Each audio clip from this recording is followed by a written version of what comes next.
4 creepy neighborhood stories. Number 4. The Whispering Walls. In a quiet suburban neighborhood, nestled amidst perfectly manicured lawns, resided the Gilmores, a family new to town. Their next-door neighbors, the Everetts, had lived there for decades, their sprawling ivy-covered house exuding a peculiar charm, or so it seemed. The whispers began on a rainy night. Clara Gilmore, the youngest of the family, swore she heard faint voices emanating from the adjoining wall of her bedroom. The Everett's house loomed just beyond. At first, Clara dismissed it as a trick of her imagination, a figment of a stormy evening. But the whispers grew persistent, almost conversational, murmuring unintelligible words. Curiosity overpowered fear. One evening, Clara placed her ear against the wall. "Help us," the voice pleaded. It was faint but unmistakable. A shiver crawled down her spine. The next day, Clara's parents brushed off her story, attributing it to childish fancy. Unconvinced, she decided to investigate on her own. Under the guise of delivering a pie, she ventured into the Everett's home. Mrs. Everett, a frail woman with sunken eyes, greeted her with an unsettling smile.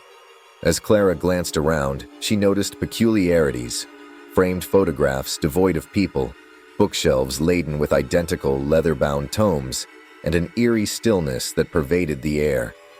She excused herself quickly, vowing to return when the opportunity arose. Late that night, the whispers grew louder, accompanied by faint scratching sounds.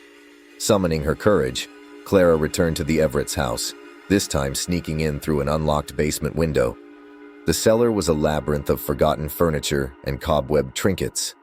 In its heart, she found a small door, padlocked and secured with rusted chains. The whispers intensified as she pried the lock open with tools she'd brought.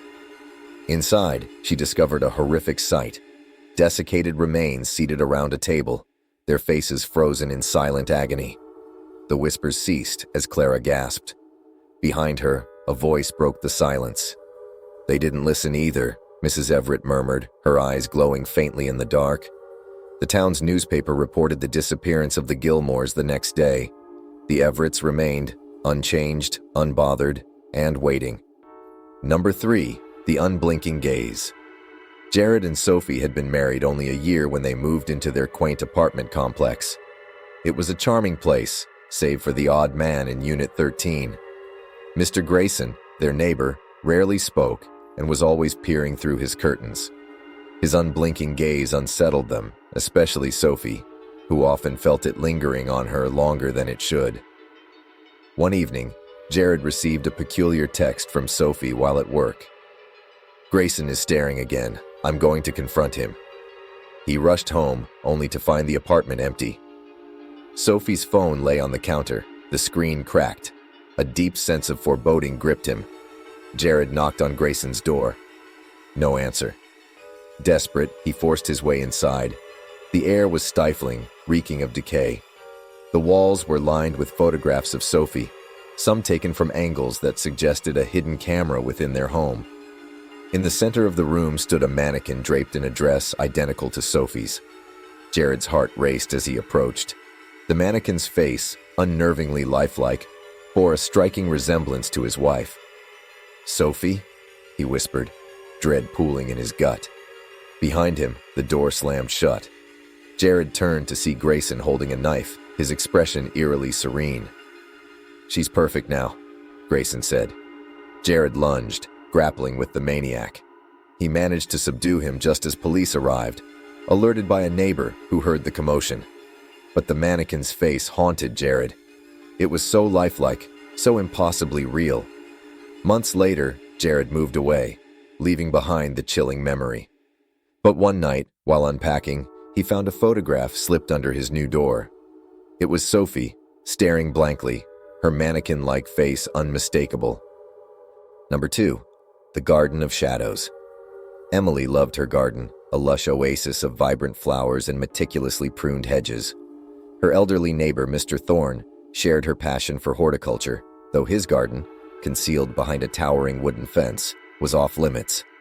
"My private paradise," he'd say with a cryptic smile.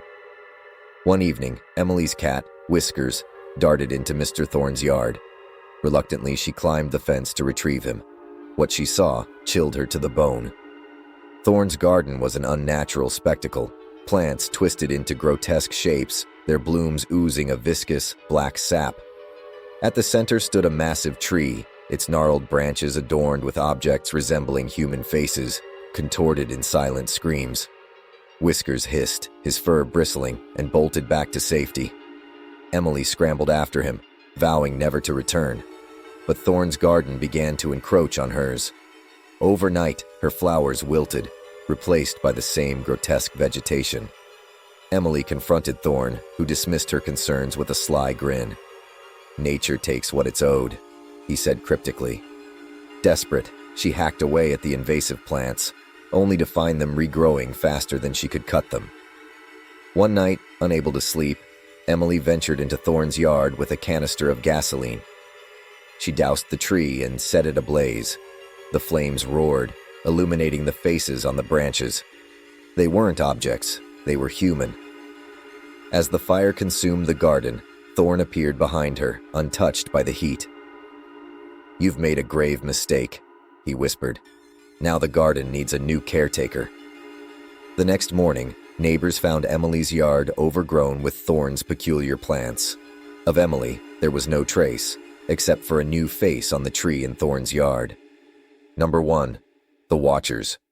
The apartment building was ancient, its creaking floorboards and peeling wallpaper a testament to decades of neglect.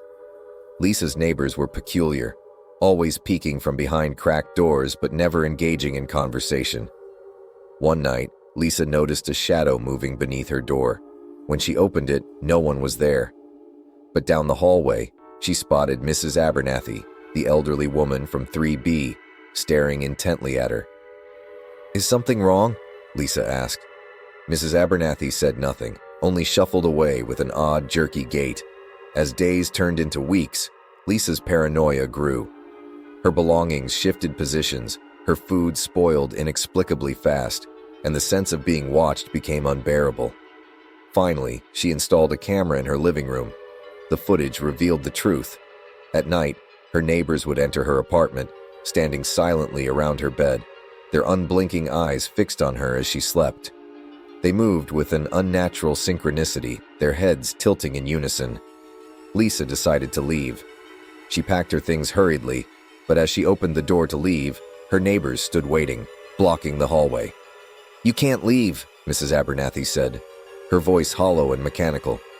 Lisa retreated into her apartment, barricading the door. The pounding began immediately, a rhythmic hammering that threatened to break through. Desperate, she climbed out of the window, scaling the fire escape.